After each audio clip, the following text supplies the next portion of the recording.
అందరికీ నమస్కారం అండి. నా పేరు శైలజ. మాది ఆత్రేయ గోత్రం. మా నాన్నగారు శ్రీ సుబ్రహ్మణ్యం గారు, మా తల్లి గారు శ్రీమతి స్వర్గీయ లలిత గారు. మేము గుంటూరులో ఉంటాము. నేను ఎంఫిల్ చేశాను లిటరేచర్. నేను బ్రాహ్మణ విరాట్ పరివార్లో ప్రధాన సమన్వయకర్తగా బాధ్యతలు నిర్వర్తిస్తున్నాను. బ్రాహ్మణ విరాట్ పరివార్ ద్వారా ధర్మాచార్య దర్శన యాత్ర అని ఒక చాలా పెద్ద కార్యక్రమాన్ని తలపెట్టడం జరిగింది.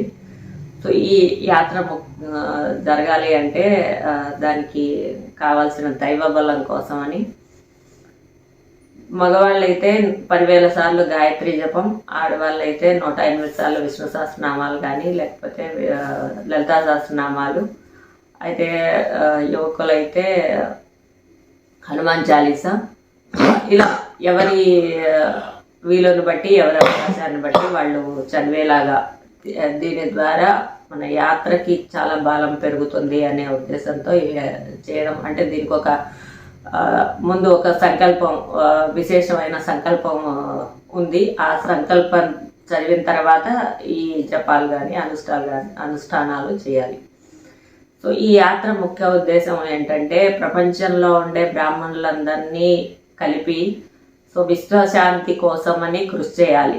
సో మనకి మార్గనిర్దేశనం చేయాలి అంటే, మనకి ధర్మ మార్గాన్ని నేర్పాలి, తెలియజేయాలి అంటే మన రామానుజాచార్యులు, తర్వాత మధ్వాచార్యులు, శంకర భగవత్పాదులు, వీళ్ళ తర్వాత పీఠాధీశులైన ఎవరైతే గురువులు ఉన్నారో వాళ్ళు మాత్రమే మనకి మార్గనిర్దేశనం చెయ్యాలి అనే ఉద్దేశంతో వాళ్ళందరినీ దర్శించడానికి, వాళ్ళ ద్వారా ధర్మ మార్గాన్ని తెలుసుకోవడానికి ఏర్పాటు చేసిన యాత్రనే ధర్మాచార్య దర్శన యాత్ర. ఈ యాత్ర ద్వారా ప్రపంచంలో ఉండే 7,80,00,000 మంది బ్రాహ్మణులని కలిపి వారి ద్వారా హిందువులందరికీ, అంటే ధర్మానికి హిందువులకి వారధిలాగా బ్రాహ్మణులు ఉండాలి, సో బ్రాహ్మణులు విశ్వశాంతికి కృషి చేస్తారు అనే దాన్ని నిజం చేస్తూ, అంటే దానికోసం అని ప్రయత్నం చేస్తూ ఈ ధర్మాచార్య దర్శన యాత్ర జరుగుతుంది.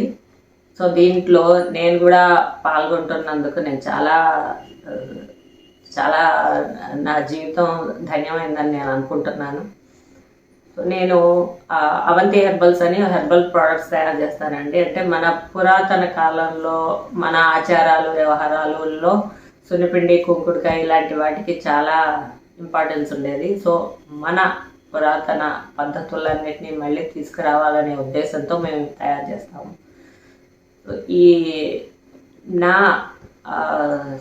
ఈ చిన్న వీడియోని చూసి దీనిని 10 మందికి మీరు పంపించి మీరు కూడా ఇందులో పాల్గొనాలి అని మిమ్మల్ని అందరినీ రిక్వెస్ట్ చేస్తున్నాను.